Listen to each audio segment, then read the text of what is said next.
5대3보다는 5대3은 이제 헌법재판소 스스로도 한 명의 재판관에 따라서 바뀔 수도 있는 결정인데 5대3을 내릴까요? 차라리 4대4가 좀 더 현실적이지 않을까? 박 교수님 그런 생각이 좀 들어가지고요. 네, 뭐 저도 지난주에 5대3 대드락설을 얘기하면서 이후에 이제 그 과거의 판례들 또 사례들을 많이 이제 소위 언론들이 이제 언급을 하면서 5대3이면은 소위 말해서 마은혁 재판관이 들어오느냐 마느냐에 따라 상황이 바뀔 수 있는 여지가 있는 상황이에요. 그래서요. 그렇기 때문에 5대3보다는 8대0이나 4대4 이런 얘기가 나오는 거고 그런 측면에서 본다면은 4대4가 될 가능성이 높고 아니면은 말씀하셨던 대로 각하가 될 얘기도 있는 거죠. 하지만 저는 헌법재판소라고 하는 게 지난 87년 헌법을 통해서 만들어진 헌법법원입니다. 예. 그런데 87년 헌법의 국민들이 계엄에 대한 소위 군사정부에 대한 그 안 좋은 추억들을 가지고 있기 때문에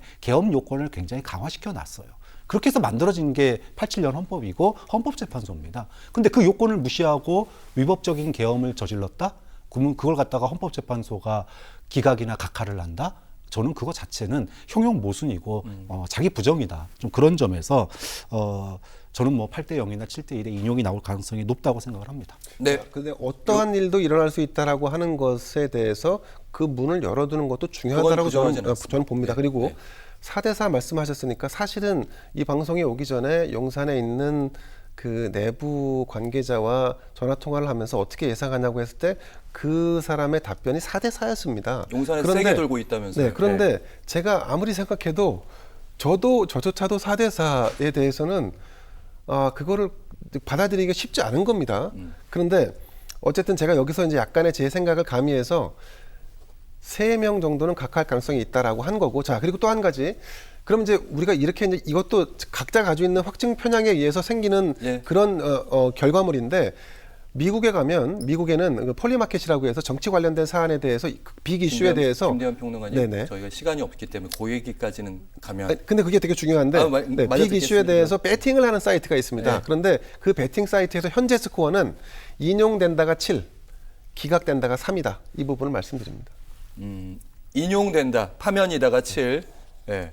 그리고 복귀한다가 3 이런 말씀을 해주셨고 어쨌든 그쪽은 이제 일종의 도박과 관련된 그런 부분이 있기 때문에 그 부분 좀. 근데 돈이 걸려 있기 때문에 매우 그렇죠, 정확하다. 그렇죠. 네, 이런 말씀을 드립니다. 그게 늘 맞는 것은 또 아니라서. 네, 네. 하지만 김대현 평론가께서도 계엄에 대해서 불법성이 큰 부분은 부정할 수 없다. 재판관들도 인정하고 있을 거다. 그 말씀하신 건 제가 들었습니다. 자, 그래서 이제 혹시라도 이제 물리적 폭력이 발생하는 것이 아니지 선고 결과가 나오게 되면 각자의 걱정이 많습니다. 경찰도 이제 기동대도 수도권에서 한 12,000명 정도 데리고 와서 각 곳에 이 경찰 기동대가 경비를 선다고 하는데 이분이 이제 박상훈 교수님께 먼저 질문을 드리도록 하겠습니다. 박근혜 전 대통령 사례 때도 좀 안 좋은 일들이 있었기 때문에 걱정은 좀 많습니다. 어떻게 해야 되는 것인지. 네, 만약에 인용 판결이 나서 파면이 된다 그러면 저는 뭐 적극적인 탄핵 반대층, 그 강성층에 반발은 있을 수밖에 없을 거다 이렇게 봅니다. 지난번 박근혜 대통령 탄핵 당시하고 그러니까 선고 당시하고 유사한 상황이 있을 수 있다. 다만 인용 결정이 난다 그러면 그 여파가 지난 2월 달처럼 뭐 보수층의 총결집으로 나타나서 국론 분열이 심각하거나 대립이 심각하게 가지는 않을 거라고 봐요. 왜냐하면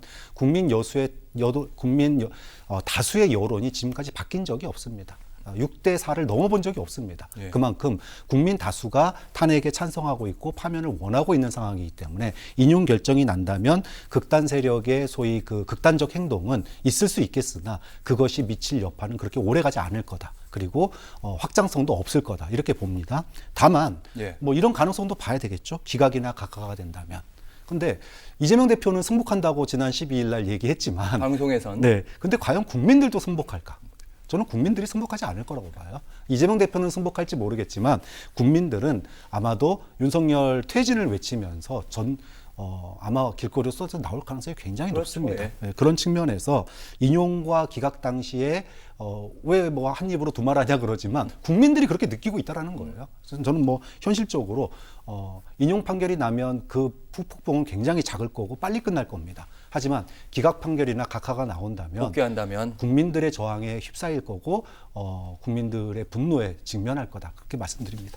알겠습니다. 김대현 평론가께도 질문을 좀 드리긴 해야 되죠. 시간 관계에서 여기까지 하겠고. 김대현 평론가의 개인적인 의견은 5대 3인데 미국의 폴리마켓이라는 유명한 사이트에선 인용을 7대 3으로 봤다.